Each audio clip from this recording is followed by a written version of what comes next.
ये एसएचओ थाना कैंट ने बोला, मेरे माँ बाप से बोला कि अपनी लड़की की अगर इज्जत चाहते हो तो कहीं भी बाहर मत निकलने दो, मीडिया पे ना शोने होने दो, नहीं तो इज्जत जाएगी, कहीं शादी ब्याह नहीं होगा। उन्होंने बोला कि मैं कुछ पैसा दिला करके तुम्हारे मतलब तुम्हारे लड़की की जिंदगी मतलब सही हो जाएगी। कहते हैं एप्लीकेशन मतलब मेरा गलत करवा के एफआईआर करवाए, और उसके बाद में जब मैं यहाँ पे बयान मेरा होना था तो उसमें भी मुझे डराया गया कि अगर तुम ये बयान पलटोगी तो तुमको और तुम्हारे घर वालों को जेल हो जाएगी।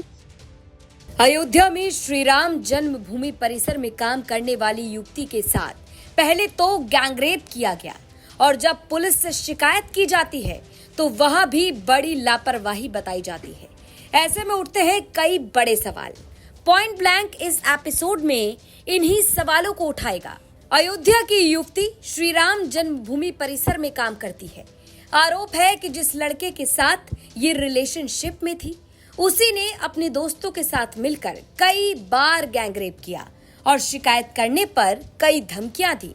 गैंगरेप पीड़िता ने यूपी पुलिस पर भी गंभीर आरोप लगाए हैं। थाना पे गई तो वहाँ पे महिला थाना पे जब मैं गई तो उन्होंने बोला ये सारी घटना जो भी है वो झूठा है, और क्या कहते हैं जो भी तुमने मतलब लिखवाया है वो सही नहीं है, और मतलब मुझे ही उन्होंने गलत बताया कि तुम गलत हो, लड़के ऐसा नहीं कर सकते हैं। मतलब जितना भी मैं उसमें लिखवाई थी उतना सब कुछ कराई थी, वो सब उन लोगों ने बोला कि पहले मैं जांच वाँच कर लूँगी तब फिर मैं बताऊँगी।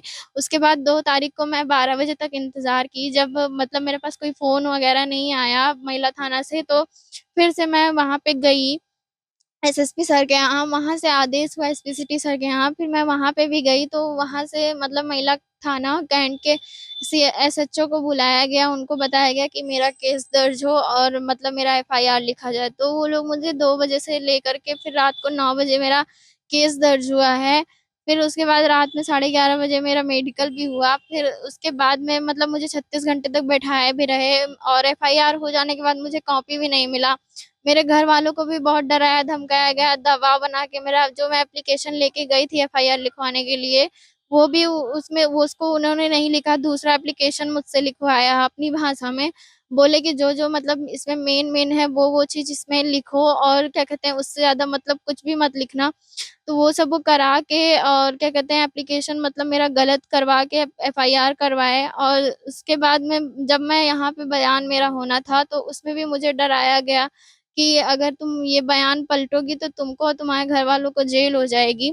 इस वजह से मैं उनके डर के दबाव में आके मैंने ये सब बोला, और यहाँ पे भी मेरे घर वालों को बोला गया कि अपनी लड़की को बाहर ना आने दिया जाए, नहीं तो अगर कुछ भी होगा तो उसके ज़िम्मेदार हम नहीं होंगे, ना उसको नौकरी करने दिया जाए, बाहर पढ़ाई-लिखाई वो कर रही है तो फैज़ाबाद उसको आने की कोई ज़रूरत नहीं है, नहीं तो अगर कोई कुछ भी होगा तो उसके ज़िम्मेदार हम नहीं होंगे। मेरे घरवालों को पैसे का लालच दिया गया कि अगर अपनी लड़की की इज़्ज़त चाहते हो तो घर में बैठा के रखो, और मतलब केस-वेस ना करो, नहीं तो फिर बहुत वो लोग मतलब बड़े ये एसएचओ थाना कैंट ने बोला, मेरे माँ-बाप से बोला कि अपनी लड़की की अगर इज़्ज़त चाहते हो तो कहीं भी बाहर मत निकलने दो, मीडिया पे ना शोने होने दो, नहीं तो इज़्ज़त जाएगी, कहीं शादी ब्याह नहीं होगा। उन्होंने बोला कि मैं कुछ पैसा दिला करके तुम्हारी लड़की की ज़िंदगी मतलब सही हो जाएगी, जो भी हुआ। तो मेरे घर वाले ने कहा भी कि मुझे न्याय चाहिए, मुझे पैसा नहीं चाहिए। मेरे घर वालों ने इतना कहा, लेकिन उनको इतना डरा दिया गया है कि अब वो मतलब मेरा साथ देने से भी डर रहे हैं। दरअसल राम जन्मभूमि परिसर में काम करने वाली लड़की के साथ गैंगरेप का मामला सामने आया। परिचित युवक ने दोस्तों के साथ मिलकर गैंगरेप किया। लड़की के साथ कई बार गैंगरेप करने का आरोप है। वीडियो बनाकर लड़की को ब्लैकमेल करते थे आरोपी।